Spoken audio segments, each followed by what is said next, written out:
Welcome to Tea with Tamara. I feel like I want to do a Dancing with the Stars intro live from St. Catharines, Ontario. We are Tea with Tamara. Because, truth be told, I am obsessed with reality TV dancing shows. If I could, I just want to get famous enough to be on Dancing with the Stars. That is my ultimate dream vision, you guys.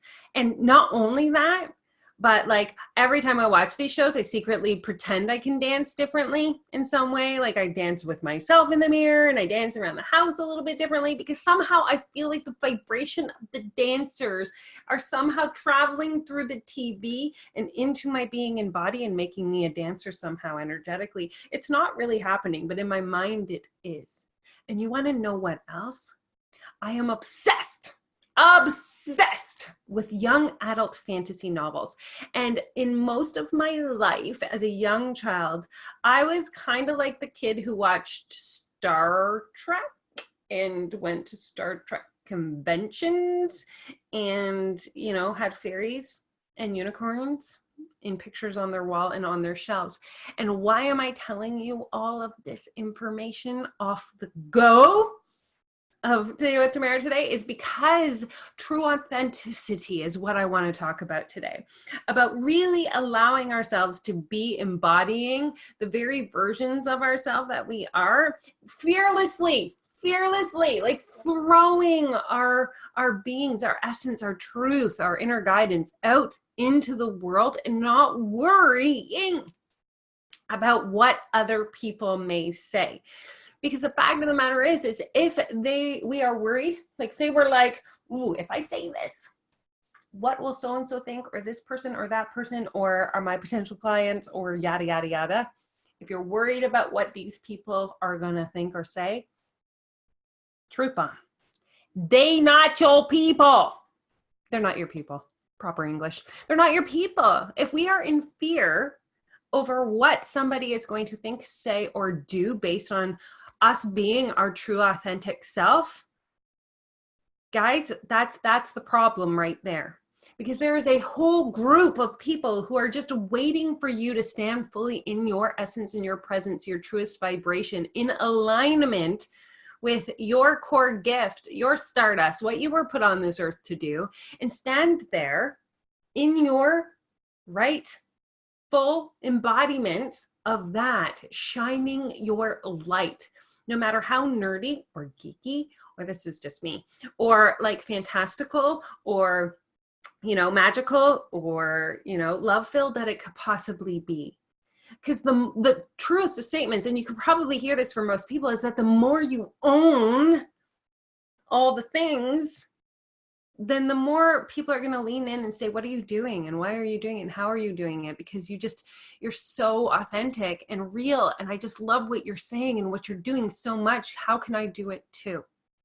Because here's what I know. I've been in business for 3.5 years and I have fluctuated in and out of this. I'm I'm a fairy and I'm going to talk about all these things. And you know what? That's when people started to notice. And then I got a lot of messaging because I thought, I would align myself with certain entrepreneurs and have certain mentors, and they'd be like, tone it down. Don't be so, magical, because that's going to really affect how many people you're going to be able to work with. And I would find myself kind of buying into that. And then I'd be like, no, that is not my jam. I am mystical, magical, and, fantastical and enchanted and a priestess and a goddess and a spiritual mentor and all these things. And I would lean into it and things would go and start to work again. And then I'd get sucked back over listening to the people who are not my people. And they'd say, in order for you to be able to get in front of the right people and on the stages and do the things, you need to get a message that everybody can adhere to, not just the magical folk, not just the witches, wizards, empaths, healers, and light workers of the world. And I'd be like, you're probably right. I should probably help everybody else in the world and not just these magical people. And this is where I'm coming from right now, you guys. I have been over here trying to tweak my niche and my messaging and realized just the other day that I was like, oh, Tamara, you found yourself in your inauthentic place again. Because it happens. It happens. We do. And so here we go, back over into being the person. Because you know what's really strange is that when I am in my work right now, I'm going to go for a run. So I have on my hoodie to go for a run right after I'm done recording some content videos. And I'm okay with having that on. And underneath, I do have the Charmed t-shirt. And half the time I have graphic t-shirts on that have to do with Harry Potter or Star Wars or magic. Because when I was a kid, we didn't have a lot of money, and actually the screened tees and the ones that had all of the different like TV shows and stuff, I couldn't afford them. They were too expensive for me to wear, and I wanted to wear them so badly. And so now being able to don a shirt that says Charmed, or wear a Ravenclaw shirt, or some Star Wars hoodies and things like that, that lights me up, because that feels affluent and that feels abundant to me. And being able to sit in my comfies and, you know, really show up fully present with you guys is authenticity. I know it might not get me into a corporate setting, which is not my setting anyway, and maybe it won't get me on some speakers' stages, but they're not the ones I'm meant to be on. And so, like, how do we individually really own that? In my world, and I'm coming to this realization, I have been reading fantasy novels my whole life, like played sick from school to read them. And if I'm being truthful with you guys, like fully truthful, I actually think that everything that I've been reading has just been homework for the clients that I work with, because I get to work with highly sensitive, empathic, gifted, spiritually, cosmically, those who are intuitive in the biggest ways, who have the capacity to read illnesses in the body, communicate with animals, you know, feel other people's feelings and empower others through those messages. Like, it's kind of magical. Like, it's kind of like I now have in my real life everything that I've been reading about in my novels since I was a kid.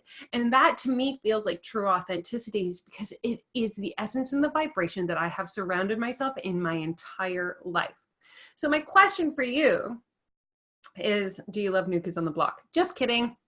But seriously, do you? Because they're kind of one of my favorite bands. Anyway, my question for you is, how are you standing into your true authenticity? And are you willing and open to releasing yourself from trying to convince the people who are not your collective, your community and tribe of what it is that they think that they need to hear? And are you ready and willing to stand in your quirky, amazing, cosmic, you know, however it is that you know your authentic being is, and how can you take that into the next level? Are you ready to be fully you, fully present in that essence today, right now? Can I get some like haha emojis? Not haha like funny, like hands up, amen, sister kind of emojis down there, because I would love to celebrate with you, because that's a big deal to get to that place. And I am honoring you in it right now, in my quirky, nerdy, like obsessed with books kind of way. New Kids on the Block. Just kidding. No, but seriously, they're really amazing. If you really listen to them, they have a message, you guys. I will talk to you next week.